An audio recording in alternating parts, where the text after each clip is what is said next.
Younger voters are fed up and they want change. That is one of the takeaways from the new CNN polling just out this morning, and is also something that Harry Enten has been tracking all year, and he is here with us right now. Hey, I am here.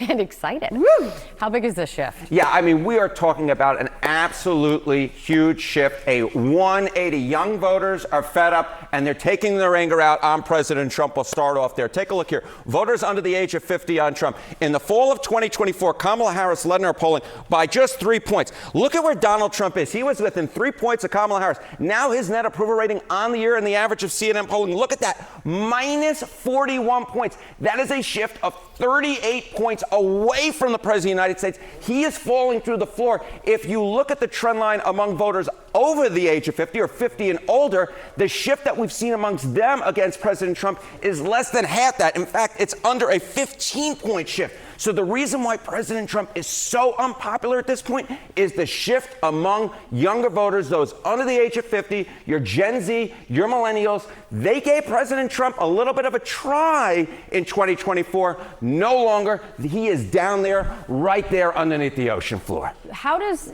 that translate to when you're looking at Congress? Yeah, okay. So obviously President Trump is not on the ballot this year. But if you're a Republican in Congress and you think you're going to escape the unpopularity that President Trump has amongst younger voters, you got another thing coming, because just take a look at these shifts. Okay, in the fall of 2024, the choice for House margin, Democrats were leading amongst those under the age of 50 by 4 points. Look at that lead now, though. Look at that lead now. It's more than 4 times that, a double-digit shift. Their lead is now 17 points. Look at those 50 and older. Look at that. Republicans led by 8. They now lead by 6. Basically the same. The reason why Democrats have been able to jump out to this lead in Congress, the reason why that they are likely to take back the U.S. House of Representatives is not older voters. The key game that has shifted here, the key play that has shifted here is younger voters. Those under the age of 50 are taking out their anger, it seems to me, that they have against President Trump. They're going to take it out against Republicans in Congress this fall. This is a titanic type of shift away from the Republican Party and to the Democratic Party. A generally believed predictor, of course, in how things will pan out is the enthusiasm gap, if you will. So the most motivated voters, the people most excited or most, excited to turn out in the midterms, how is this looking? Yeah, younger voters are as excited to turn out for this midterm as I am. Every single morning I appear with you as I bam off the screen, to quote Emeril Lagasse. And these are bam numbers. I mean, look at this. Voters under the age of 50, the choice for the House, among the extremely motivated. You know, you go back to the fall of 2024, Democrats only had a 2-point lead amongst them. Look at this lead now in the 2026 average. It's a 46-point advantage among the voters who are most likely to turn out, because midterm elections have lower turnout than presidential years. The extremely motivated is a very key. Wild. That's wild. This is wild. This is a wild shift. Taking the words right out of my mouth. We're talking about a 44-point shift amongst those who are extremely motivated to turn out and vote. These are the types of numbers that blue waves are made of. And if there is a blue wave come November, it will be because of voters under the age of 50, younger voters who gave Republicans and President Trump a try in 2024. They are doing a 180, and they're saying, you know what, we're going back to Team Blue, at least in the polling we see so far. So far, it's good to see you here. Thank you. Thank you. Voters are angry. They are hungry for change in Washington, and more of them are now looking towards the Democratic Party to make that happen. Those are the big takeaways from our brand new CNN poll that has just come out. It shows Democrats hold an 8-point edge over Republicans among registered voters, and they hold a large 20-point advantage among those who say they are extremely motivated to vote. CNN Washington Bureau Chief David Chalian joining us now. We're less than 100 days away from the midterms now. What else are these polls telling us? Yeah, Sarah, I mean, it is astonishing to see how hungry for change, how dissatisfied the American people are with their leadership. Look at this number. A majority now, 51% in our poll, say that the country would be better off if most members of Congress currently were replaced in this next election. I mean, that is literally the throw the bums out mentality. And also, there's very little regard for either major political party. Look at the favorable, unfavorables for the Democratic and Republican parties in our poll. They're about equally unpopular with the American people. It's 31% favorable for the Republican Party, 30% favorable for the Democratic Party. You see there. So it's, as you noted, Democrats have the advantage because of the political environment right now on that generic congressional ballot that was just up. That 8-point advantage there you see. 47% of voters tell us they're going to vote for the Democrat for Congress this fall. 39% say they're going to vote for the Republican. Obviously, it's a race-by-race notion, but that gives us a sense that it is a democratically advantaged midterm season that we're heading into, no doubt. I would also just note, though, that is also due to independents, Sarah. If you look at the breakdown of the generic congressional ballot by party, you will see that independents are breaking by even a wider margin than the overall number, by 11 points, 40% to 29% for the Democrats. It is interesting with the polling that you brought us yesterday around the president and how dissatisfied people are in a way that we have not seen before. That the numbers aren't bigger for Democrats in some ways. I found this poll really fascinating. What does it tell us about one particular part of the Democratic Party, which is the Democratic Socialist wing of the Democratic Party? Yeah, the story, as you know, you've been covering it often in American politics this summer, has been about this insurgent left, the power that is rising for the Democratic Socialist wing of the Democratic Party. And in our poll, we wanted to get a sense, well, how big is that wing of the party? We asked Democrats, do you identify as a Democratic Socialist? So about 34%, a third of Democratic or Democratic-leaning voters in our polls say yes, they identify as Democratic Socialists. But 2/3 of the Democrats say no, they don't identify that way. And if you look at our next finding here, you will see that age has a lot to do with this. So among young people under 45, ages 18 to 44, it's even a bigger number. 40% of young Democrats say they align with the Democratic Socialist Party. Whereas if you look at Democratic voters over the age of 45, that number drops to 28%. So this youthful energy inside the Democratic Party is part of what is giving the rise to this Democratic Socialist moment that we've been seeing in some of these primaries. All right, so when we look at this, Democrats have an advantage in this new polling, Tamara. This is by no means a done deal, right? There is still a whole lot of frustration. It is still July for a couple more days, so November's a long way off.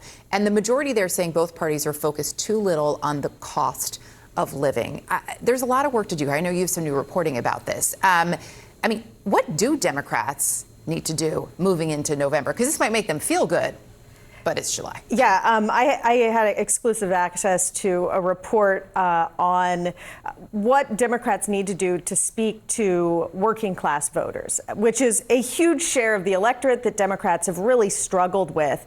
And the message is essentially talk about the economy, which, not surprising, this is a message that has been, goes back 40 years. It's the economy, stupid. But the Democrats need to talk about the economy in a way that just isn't just about prices, isn't about just abstract ideas of affordability, but also about wages, about any number of things, about, as Bernie Sanders did, the idea that people work really hard and they just can't get ahead. Yeah. But the Democratic Party doesn't always do a terrific job of this. They often end up talking about social issues that are wedge issues that are very important to the Democratic base, but less important to these swing voters and working class voters who are like, I can't think about the end of the world. I need to think about the end of the month. As the report phrased it. And messaging has been, I think we can look across decades, has been a consistent issue for Democrats, mm-hmm. Maria, and a unified message mm-hmm. has been a consistent issue. Do you see your party taking the lessons from this polling and even from Tamara's new reporting in this moment? They've been taking those lessons from the moment that we lost in 24, which is why since then Democrats have won or overperformed in more than 90% of the elections that have taken place since Donald Trump took office. We have flipped more than 30 red seats to blue seats in state legislatures all around the country. We've gotten mayorships where a Democrat hasn't been in there in 30 years, Erica. So, yes, you are right. People are pissed. Democrats are talking about these economic issues.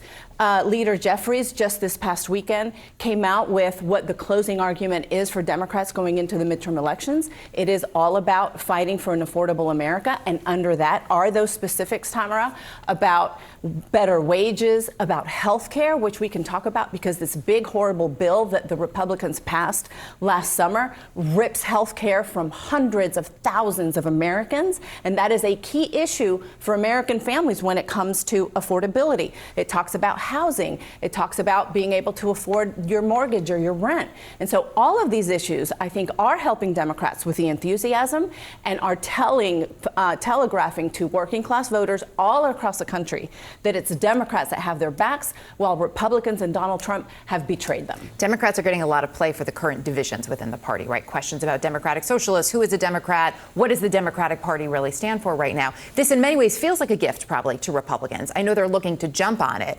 But the reality is, it seems the GOP is still trying to figure out their messaging on that point, too. MS now obtained this memo, which was sent to House Republicans, which reads in part, Americans still hold communism is far more dangerous and alarming than socialism and Marxism. That's an important indicator for members. Do your best to connect all three together because these government systems are fruit of the same poisonous tree. It's a lot of blending of the isms, I'll be honest, when we look at that. The fact that Republicans are also, Republicans tend to be pretty unified when it comes to messaging. But that's a plane that they're struggling to land a little bit as well. Yeah, no, the Republicans need to do a better job of contrasting themselves with the Democrats. I just got back from San Francisco, and I had to fill up my rental car before I left. It was $7 a gallon. The irony here is that in the blue states, cost of living is much higher than in the red states. 52%. Housing prices in Democrat states are 52% higher than in the red states. Utility costs are 45% higher in the blue states. I do think, though, what's interesting, though, is that the DSA candidates are going to cause a shift in the Democratic coalition. Just as Trump coming onto the scene caused changes in the Republican coalition, I think the same thing could very well happen in the Democratic Party. So we'll have to see how that plays out. But I think Republicans need to contrast. They need to come up with more plans to speak to working families. That's the Republican Party's coalition, is the working families out there that have children to provide for and to make ends meet with. Donald Trump worked out well for Republicans. He did. So are you saying the DSA could work out well for Democrats? No, so what Donald Trump brought in a lot of working class voters who were lower propensity, and we lost a lot of those suburban, reliable GOP voters to the Democratic Party. I think it's very possible that those reliable GOP suburban voters could come back to the Republican Party when they see the extremism of these DSA candidates. But when you have the poll that just came out from CNN where it says 73% of Americans don't think that Republicans and Donald Trump are focusing on the issues that they care about, that's a huge red flag for Republicans and a tremendous opportunity for Democrats that they're going to take advantage of. A lot of messaging opportunities across the board, right? Yes. Yes. It's going to keep everybody very busy.